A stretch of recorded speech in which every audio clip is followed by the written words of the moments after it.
দেশে উন্নয়নের নামে সংরক্ষিত বনের বুক চিরে তৈরি হচ্ছে পাকা সড়ক। হুমকির মুখে পড়েছে শতবর্ষী প্রাচীন গাছ, বন্যপ্রাণীর বিচরণ কেন্দ্র এবং আবাসস্থল। সম্প্রতি চট্টগ্রামের সাতকানিয়া ও কক্সবাজারের চকরিয়ার বনের ভেতর দিয়ে নির্মাণ হচ্ছে পাকা সড়ক। পরিবেশ ও বন সংরক্ষণ কর্মীরা বলছেন, বনের মাঝ দিয়ে সড়ক নির্মিত হলে মানুষ ও হাতির সংঘাত বাড়বে, হুমকির মুখে পড়বে জীববৈচিত্র্য।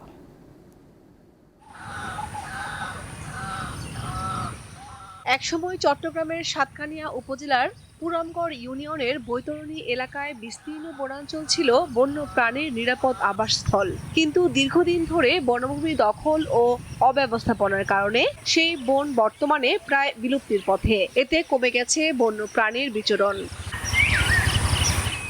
বনাঞ্চলের ভেতর দিয়ে দুটি সড়ক নির্মাণ নিয়ে আপত্তি জানিয়েছে বন বিভাগ। তবে আপত্তি সত্ত্বেও সড়ক নির্মাণের প্রক্রিয়া বন্ধ হয়নি।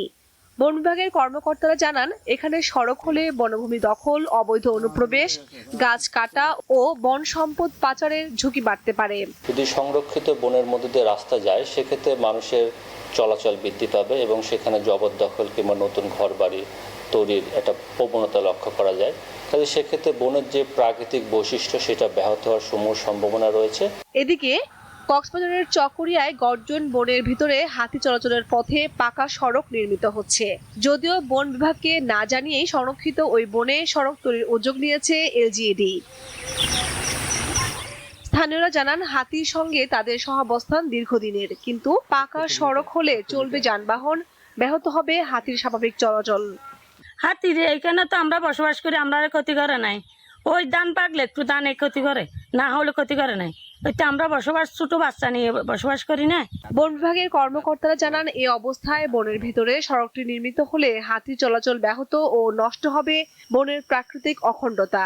এখানে এশীয় হাতির চলাচলের পথ, এছাড়াও অন্যান্য বন্যপ্রাণীও ওই বনে রয়েছে। পুরো দস্তুর ওখানে রাস্তা করা হলে জীববৈচিত্র্য তথা প্রাকৃতিক ভারসাম্য বিঘ্নিত হবে। কক্সবাজারের সংরক্ষিত বনভূমিতে 2017 সালের আগস্টে রোহিঙ্গারা আশ্রয় নিলে হাতির দুটি গুরুত্বপূর্ণ করিডোর বন্ধ হয়ে যায়। এছাড়া জঙ্গলে হাতিকে গুলি করে হত্যার ঘটনাও ঘটছে প্রায়ই। বন অধিদপ্তরের তথ্য মতে 2016 থেকে 2025 সাল পর্যন্ত কক্সবাজারে গুলিতে মারা গেছে কমপক্ষে 9টি হাতি। কামরুন নাহার, দীপ্ত, বার্তা কক্ষ।